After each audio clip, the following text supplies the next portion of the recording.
Hello everyone, আজকে একটা মজাদার রেসিপি নিয়ে আপনাদের সামনে চলে এসেছি। আর খুব অল্প উপকরণ দিয়েই আজকে এই রেসিপিটা তৈরি হবে। প্রথমে আমি 1 কাপ ময়দা নিয়ে নিলাম, এটা ছাঁকনিতে ছেলে নিচ্ছি। এরপরে এটাকে আমি কিছুক্ষণের জন্য প্রায় 30 মিনিটের জন্য এটাকে রেস্টে রেখে দেব, এতে করে ময়দাটা একটু ফুলে উঠবে। তারপর একটা বোলের মধ্যে নিয়ে নিচ্ছি ময়দাটাকে,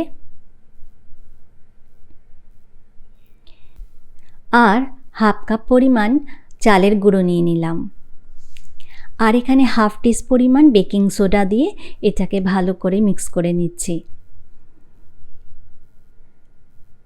তারপরে আমি হাফ কাপ পরিমাণ দই নিয়ে নিয়েছি। দইটা দিয়ে ওই কাপের মধ্যে একটুখানি জল দিয়ে এটাকে মিক্স করে নেব। অল্প অল্প করে জল দেব আর অল্প অল্প করে মিক্সিং করব।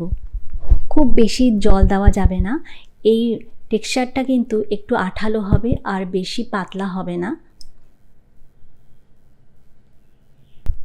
মিক্সিংটা ভালো করে করতে হবে, আর এই টেক্সচারটা যেন খুব বেশি পাতলা না হয়ে যায় সেই দিকে খেয়াল রাখতে হবে। এরপরে আমি এটাকে কিছুক্ষণের জন্য রেস্টে রেখে দেব, প্রায় 1 ঘন্টার মতো এটাকে রেস্টে রেখে দেব। তারপরে এটার মধ্যে আমি কিছু ফুড কালার অ্যাড করব। প্রথমে আমি একটু হলুদ রং দিচ্ছি, এরপর আমি এর মধ্যে একটুখানি লাল রং মিক্স করব, এতে করে কালারটা প্রায় অরেঞ্জ আসবে। যদি অরেঞ্জ কালার থাকে তাহলে একবারে অরেঞ্জ কালারটা দিয়ে মিক্স করে নিতে পারেন। কালারটা ভালো করে মিশিয়ে তারপরে একটা বোতলের মধ্যে এটাকে ভরবো। যদি আপনাদের কাছে জলের কোনো বোতল থাকে সেটাকে ফুটো করে সেটাও ব্যবহার করতে পারেন।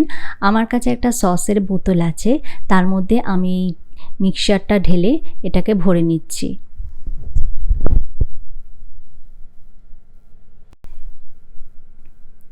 এরপরে ফ্রাইং প্যানে প্রায় ডুবো ডুবো পরিমাণ তেল দিতে হবে। তেলটা একটু গরম হয়ে এলেই তারপরে আমি জিলিপিটা তৈরি করব। এই জিলিপিটা দেওয়ার সময় ওভেনের হিটটা যেন মিডিয়াম থাকে সেদিকে খেয়াল রাখতে হবে। আপনারা যেরকম খুশি সেরকম দিতে পারেন, আমি 2.5 প্যাচ যেরকম হয় সেরকম দিচ্ছি।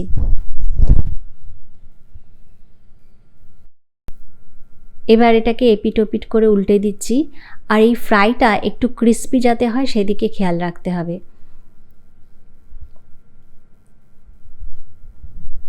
এই একইভাবে আবার বাদবাকি জিলিপিগুলো ভেজে নিচ্ছি।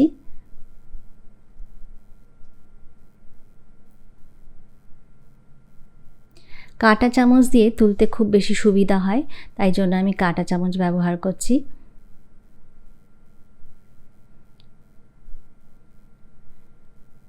এবার একটা কড়াইয়ের মধ্যে প্রায় 2 কাপ পরিমাণ জল দিয়ে এই জলটাকে গরম করে নেব। তার মধ্যে 1 কাপ পরিমাণ আমি চিনি দিচ্ছি, দিয়ে এটাকে একটা শিরা তৈরি করব।